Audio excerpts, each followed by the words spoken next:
Well, hello everybody, and welcome back to another movie review, and today I am going to be reviewing Star Wars The Last Jedi, which is the 8th episodic Star Wars movie that continues the story of Star Wars The Force Awakens, which came out 2 years ago.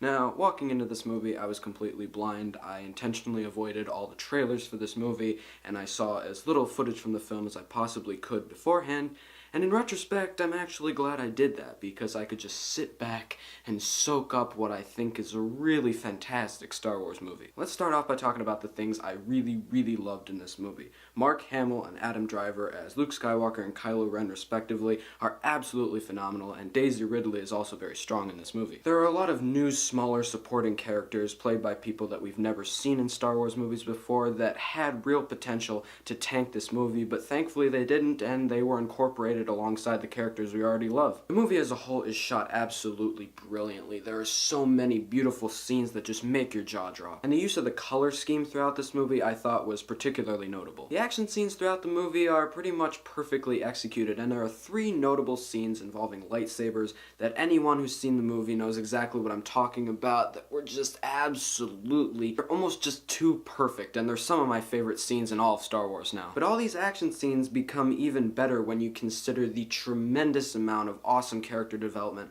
that happens especially between Luke, Rey, and Kylo Ren in this movie. All the characters go to new depths that we've never seen them go before, which was something The Empire Strikes Back also did particularly well with the characters from the original Star Wars movie. Now, if you were one of those people who really didn't like The Force Awakens because you thought it was just a copy of Star Wars A New Hope and it wasn't anything original, then you're probably gonna like this movie a little bit more, because this movie takes risks, and they pretty much all pay off. Now, I'm not going to get into spoilers, but there's a handful of scenes in this movie that were so unexpected for me personally, and in my opinion, so awesome that it made me literally start clapping in the movie theater. Yeah, I was one of those people. This movie, like I said, took a lot of risks that will potentially be very controversial among Star Wars fans, but I loved them all. Now, the Force as a Star Wars entity is a very interesting force in this movie, and it's developed in a lot of fantastic ways. I love how the concept of the Force in this movie took ideas from Taoism and spirituality and the idea that everything has to have an opposite. It was truly mesmerizing. And these new aspects of the Force are then used to develop the characters that we already grew to care about in The Force Awakens. Now, John Williams, who's 85 at this point, composed the music for this movie, and I actually think he composed a better score than he did for Star Wars The Force Awakens. And I really love how they use the music to emphasize some of the more dramatic scenes in the movie. I also love the fact that this movie didn't just depend on the fact that we all love the original trilogy, and it was actually able to be its own thing independent of those films. And even though I love the original trilogy to death, what I love more is that there's not really another Star Wars movie like The Last Jedi. And overall, pretty much everything I personally want to be great in a Star Wars movie was great here, so now let's talk about the problems. The problems in this movie are admittedly few and far between, but there's this one subplot involving Finn and a new character named Rose, which I actually kind of like,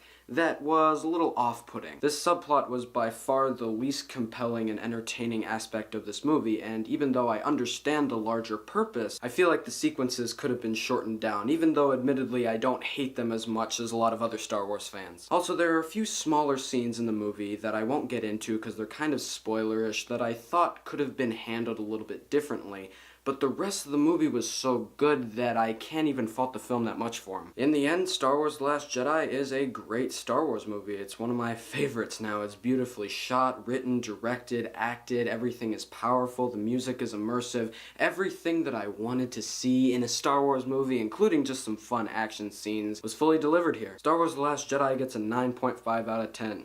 Yeah, I do like it more than The Force Awakens. I am so hyped for Episode 9 already, J.J. Abrams. Please don't ruin it. Goodbye.